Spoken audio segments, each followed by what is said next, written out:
गांव के किनारे एक छोटा सा घर था। वहीं रहते थे दो भाई, मोहन और सोहन।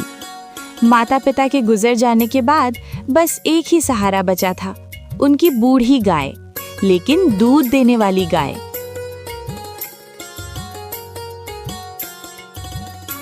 सोहन, अब बहुत हो गया। माँ बाप के रहते हमने कभी हिसाब नहीं मांगा, लेकिन अब हालात बदल चुके हैं।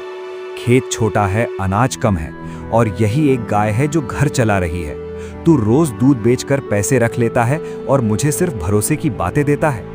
मैं बड़ा भाई हूँ, जिम्मेदारी मेरी है, लेकिन इसका मतलब ये नहीं कि मैं हक भी छोड़ दूं।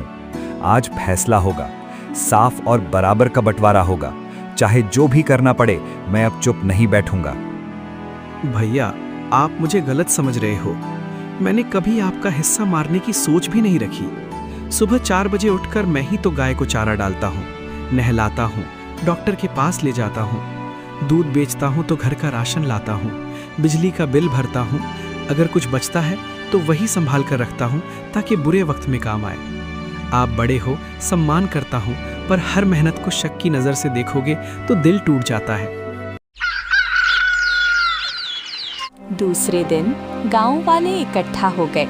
दोनों भाई भी पंचायत में शामिल हो गए। सरपंच ने दाढ़ी सहलाते हुए कहा, जब खून के रिश्तों में दरार आने लगे तो फैसला दिमाग से नहीं, दिल से करना चाहिए।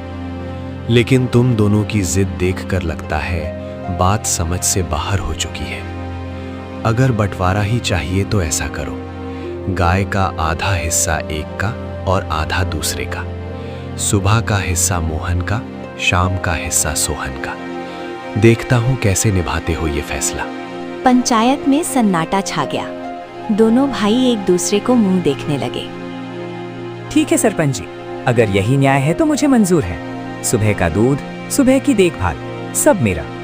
और शाम का सब कुछ मेरा, फिर कोई शिकायत नहीं होगी। गाय खामोशी से दोनों को देख रही थी, जैसे आने वाले तूफान को महसूस कर रही हो।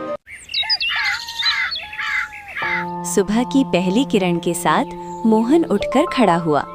आज से गाय का सुबह वाला हिस्सा उसका था, पर उसे अंदाजा नहीं था कि ये फैसला कितनी बड़ी आग लगाने वाला है।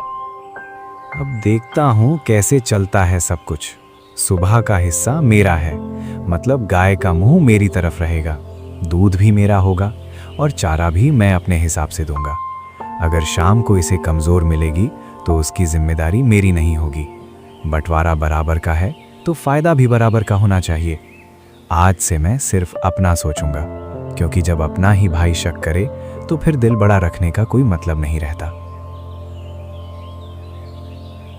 शाम तक भूखी रहेगी तो दूध कम देगी और नुकसान सोहन का होगा।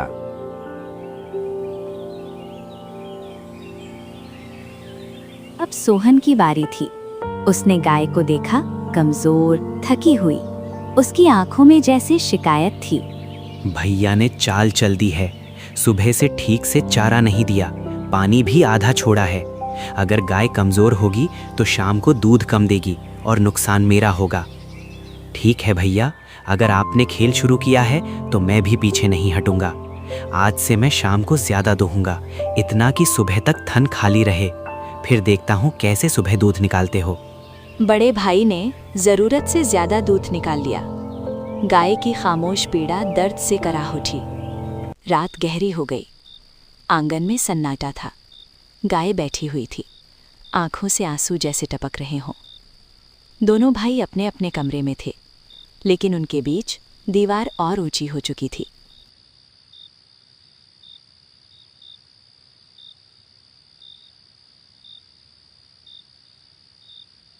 क्या मैं सही कर रहा हूँ या मैं सिर्फ बदले में अंधा हो गया हूँ?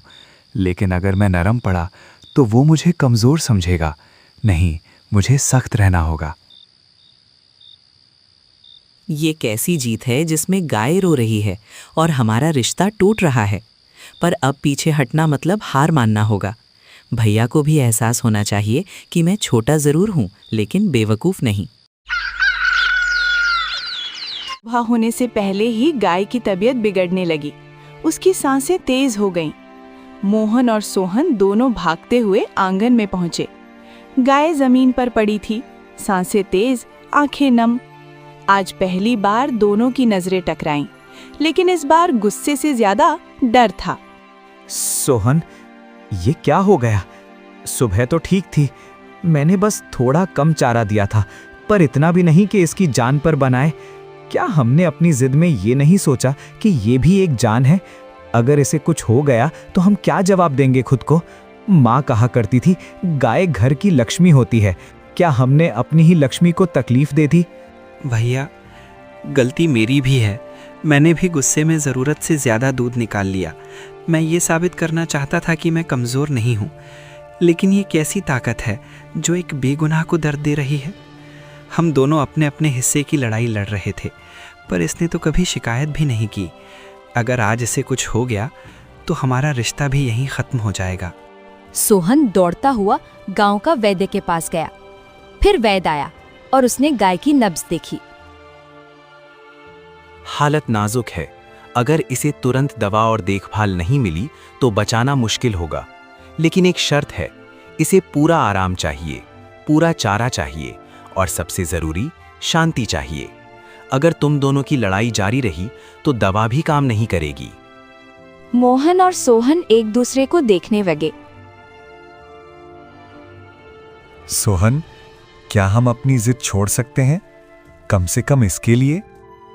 भैया, मैं तैयार हूँ, लेकिन क्या हमारा रिश्ता भी बच पाएगा या ये सिर्फ मजबूरी का समझौता होगा? सोहन, मुझे माफ कर दे। मैं बड़ा भाई होकर भी छोटा साबित हुआ। मैंने सुबह का हिस्सा अपना समझकर उसे हथियाने की कोशिश की, पर यह नहीं समझा कि जिम्मेदारी का मतलब सिर्फ हक नहीं होता, फर्ज भी होता है। अगर आज इसे कुछ हो गया तो ये सिर्फ एक गाय की मौत नहीं होगी, ये हमारे रिश्ते की भी मौत होगी। मैं कसम खाता हूं, आज के बाद ना सुबह मेरी होगी ना शाम, सब कुछ हम दोनों का होगा। बस ये एक बार आंखें खोल दे। भैया, गलती मेरी भी उतनी ही है। मैंने साबित करने के चक्कर में इसे दर्द दिया। मैं सोचता रहा कि आप मुझे कमज़ोर समझते हो, इसीलिए मैं सख्त बनता गया। पर आज समझ आया कि असली ताकत झुकने में होती है। अगर ये बच गई तो मैं कभी बंटवारे की बात नहीं करूँगा। हम दोनों मिलकर इसकी सेवा करेंगे जैसे पहले करते थे। देखो बेटों, दवा मैंने दे दी है, पर असली दवा तुम्हारा व्यवहार है। जानवर इंसान की नीयत समझ लेते हैं। अगर तुम दोनों सच में बदल गए हो तो ये भी जीने की कोशिश करेगी, लेकिन अगर अंदर ही अंदर फिर वही लालच पनपा तो ये शरीर ठीक होकर भी आत्मा से टूट जाएगी। याद रखो, बंटवारा चीज़ों का होता है, अपनों का नहीं। तुम दोनों अगर साथ रहोगे तो ये घर बचेगा, वरना ये तूफान सब कुछ बहा ले जाएगा। मोहन गाय के सिर पर हाथ फेरता रहा और सोहन उसके पैरों को सहलाता रहा। अचानक गाय ने हल्का सा सिर उठाया। दोनों भाई चौंक गए। सोहन, देख, इसने आंखें खोली हैं। शायद हमारी बात सुन ली इसने। भैया, लगता है ये हमें आखिरी मौका दे रही है। तभी एक अजनबी मोहन के घर आया, जिसकी नजर सीधे गाय पर थी। घबराओ मत, मैं कोई चोर नहीं हूँ। मेरा नाम रघुवीर है। गांव के बाहर जो बड़ा खेत है वो मेरा है। सुना है तुम्हारी गाय बीमार है, मैं खरीदने आया हूँ। अभी के अभी पैसे दूंगा, जितना मांगोगे उतना। तुम्हारी मुसीबत भी खत्म और मेरा काम भी हो जाएगा। सोच लो, बीमार जानवर पर खर्चा करने से अच्छा है उसे बेच देना। बेचना? ये कोई सामान नहीं है जो हम मोल भाव में दे दें। ये हमारे माँ बाप की आखिरी निशानी है। हमने गलती की है, मानता हूँ, पर इसका मतलब ये नहीं कि हम अपनी जिम्मेदारी से भाग जाएं। पैसे की जरूरत है, लेकिन इतनी भी नहीं कि हम अपने घर की बरकत बेच दें।